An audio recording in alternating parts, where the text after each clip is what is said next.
Hello people. So last class में हमने discuss किया था geological time scale. To continue with we are jumping on to geomorphology and हमारा यहाँ से कोर ज्योग्राफी स्टार्ट हो जाता है ना। Geomorphology is the study about earth structure.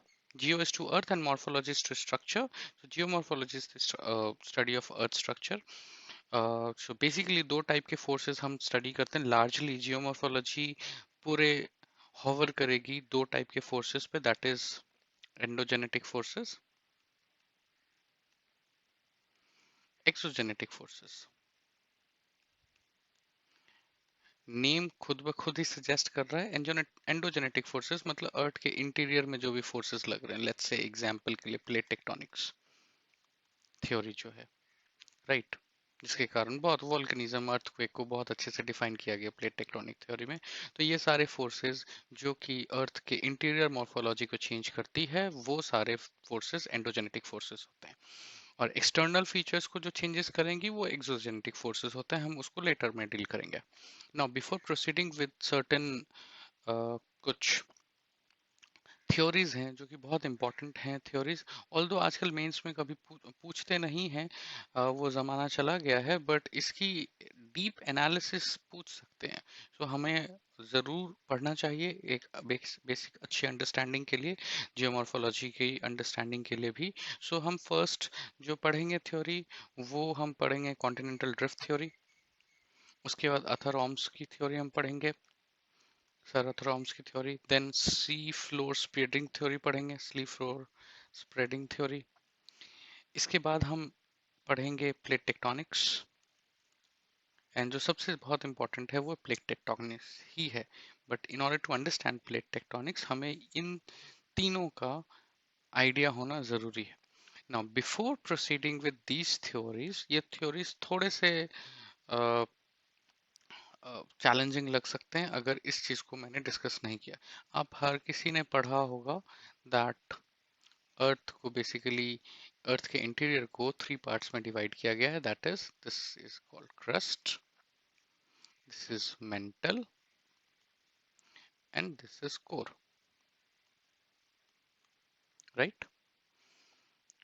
सो हर एक एरिया वो इसलिए हमने डिवाइड किया है सो दैट हम उसको डिटेल में डिस्कस कर सकें, डिटेल में स्टडी किया जा सके. ये रीजन नहीं है. द रीजन इज बिकॉज की डोमिनेंस ऑफ सर्टेन एलिमेंट्स, या तो आप एलिमेंट्स बोल लें, या मेटल्स बोल लें, या मिनरल्स बोल लें, आपको जो लगता है वो बोल लें.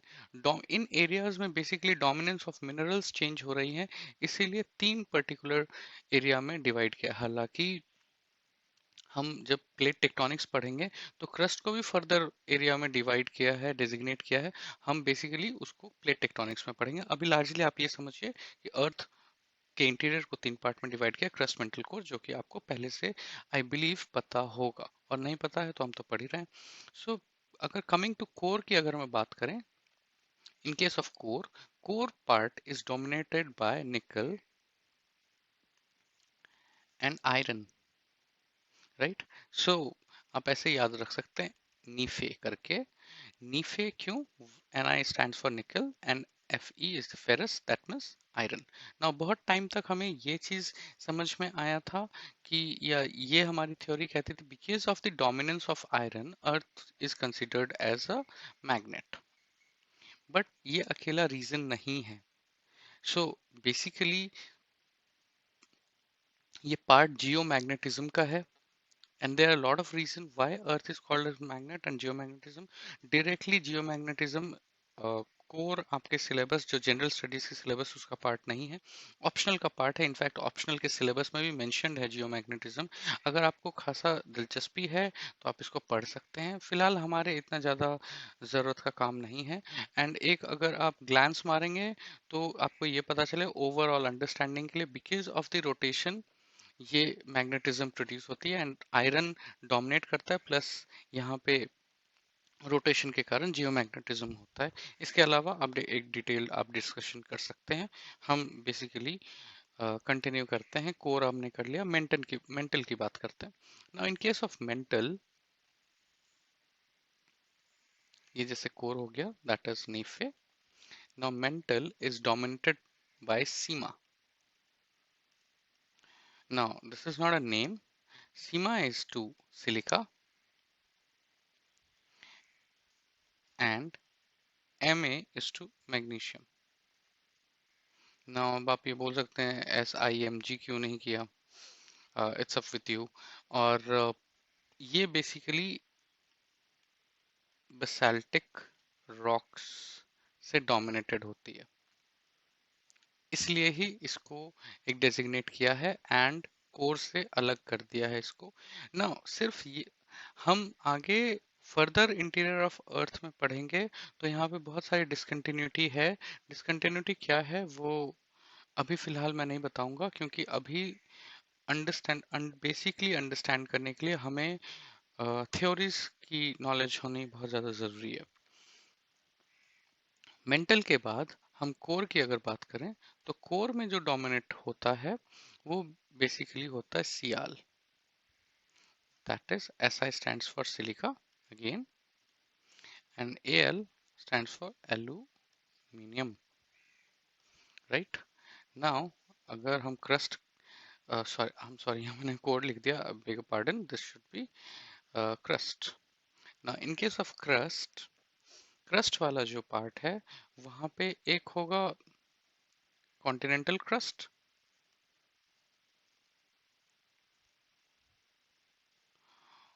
राइट, एंड ओशियन के ऊपर भी कुछ क्रस्ट होंगे. ओशियन फ्लोट जिस पे कर रहा है तो ये वाला रीजन भी एक क्रस्ट होगा, ये भी क्रस्ट है और ये पूरा भी क्रस्ट एरिया है. सो इसको हम कॉन्टिनेंटल क्रस्ट बोलते हैं, इसको ओशियानिक क्रस्ट बोल देंगे. नाउ किसकी डेंसिटी ज्यादा होगी, किसकी कम होगी? ओके okay, ये होमवर्क है आपके लिए, राइट. सो ये हमें अंडरस्टैंडिंग चाहिए सो दैट हम कॉन्टिनेंटल ड्रिफ्ट थ्योरी हम पढ़ सकें.